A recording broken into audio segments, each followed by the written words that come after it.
Oolmaa bultiin teessan nagaa haa taatu akkam jirtan kabajamtoota fi jaalatamtoota maatiiwwan chaanaalii birraa Inspire. Viidiyoo salphatti ilaalcha namaa jijjiiruu danda'a jee yaadu tokko isiniif qabadhee dhufeetiin jira. Hanga dhumatti qaamaa fi qalbiin na hordofaa. Kanneen haaraa taatan subscribe godhaa. Warri maatii taatan immoo like fi share godhuu hin dagatinaa. Wanni tokkolleen dalaalam hin jiraatu.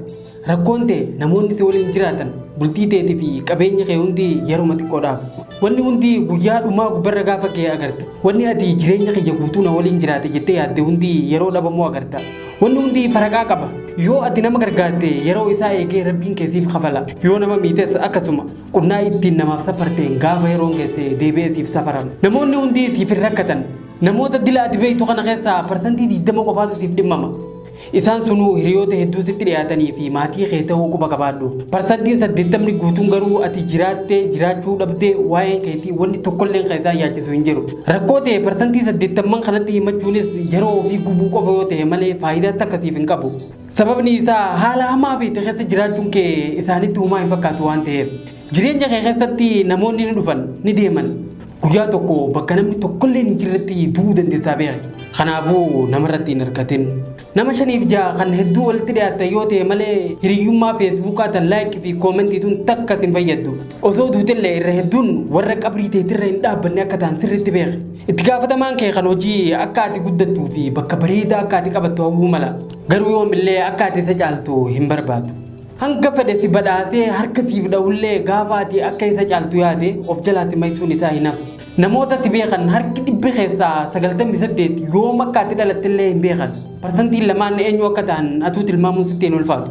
Yoo na amanuu dadhabdee qoradhuutii irra gahi. Hiriyoonni kee kan sobaa gonkumaa akka ati jireenya bareedaa jiraattu hin fedhan. Gaafa lafti nagayaa namoonni si marsan kun sin ajaa'ibsiisin. Guyyaa tokko gaafa ati bakka jirtu kanarraa shirgaggaatte quba sitti laatanii sitti qoflan. Gaafa ta'u warra sitti qoflan dhiisii kanneen si cinaa dhaabbatan hiriyaa dhugaa kan onnee godhadhu. Nama maallaqa qabuu fi nama qulqullina isaa eeggatee uffata biraandii uffatu namoonni haala yeroo kabajan agarta. Namni takkaas hin beeknellee yoo ati waan bareedaa uffattee qulqullina kee eeggattee si kabajan. Irra hedduun ilma namaa eenyummaa keessaa daran gubbarra laalee murtii fiiga jechuudha. Hiriyaan sobaa tokkichi waan diinni kee 100 balleessu walqixa balleessa. Diinota kee addaan baafadhu, hiriyoota kee ammoo hedduu addaan baafadhu.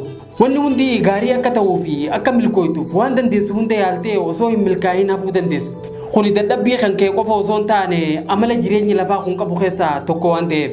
Namoota birootiin jaalatamuuf dirqama nama addaatii fi nama waa hunda danda'u ta'uu hin qabdu. Yeroo tokko tokko namni hundi si jaalachuu baatullee humaa jechuu miti kana sirriitti hubadhu. Yoo namni si jibbees laaffisiitu malaali. Murteessan hanga ati of jaalattu qofa. Miira namoonni siif qaban laaltee oliif gad raafamaa jiraachuu hin qabdu. Gaafa namni si faarse gammaddee gaafa fuula sitti guuran immoo gadduun amala kee ta'uu hin qabu. Ati ilaalcha mataa keetii qabda.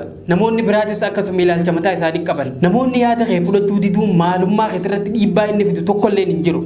Yaada kee nama biraa fudhachiisuuf ilaalcha namarraa hin tarkaanfatin. Yaada nama biraa kabaji namoonni akka yaada keetiif kabajan amansiisi. Jireenyi lafaa kun bifa bareedaadhaan kan sitti machuu dandeessu wanni faayidaa qabu tokko si bira jiraachuu gaafa amante qofa. Walumaa galatti addunyaan tun of jaalattuudha. Ilmi namaa kun waa'ee gammachuu guddisanii hogguu haasa'uun dhageessee jirta ta'a. Gabaabumatti gammachuu jechuun miira ati keessa jirtu osoo hin taane haala sammuun ta'e keessa jirtuudha. Jireenyi kun yoomillee walqixa siif hin ta'u. Ati waa tokko nama cimaa yoo taate nama hedduu sirra cimaatu jira. Waa hundaa walqixxaatu wanni jedhamu hin jiru. Kanaafuu jiraachuu kee kanaanuu gammadi. Mee waan ajaa'ibaa tokkoon siif maatii na dhagaye. Riqichaa fi Gidaarri lameenuu dhagarraa ijaaraman. Garuu hojiin isaanii adda adda. Riqichi namoota wal qunnamsiisa, Gidaarri garuu namoota addaan dhoorga. Maal jechuu barbaadee seetan obboleeyyan keenya?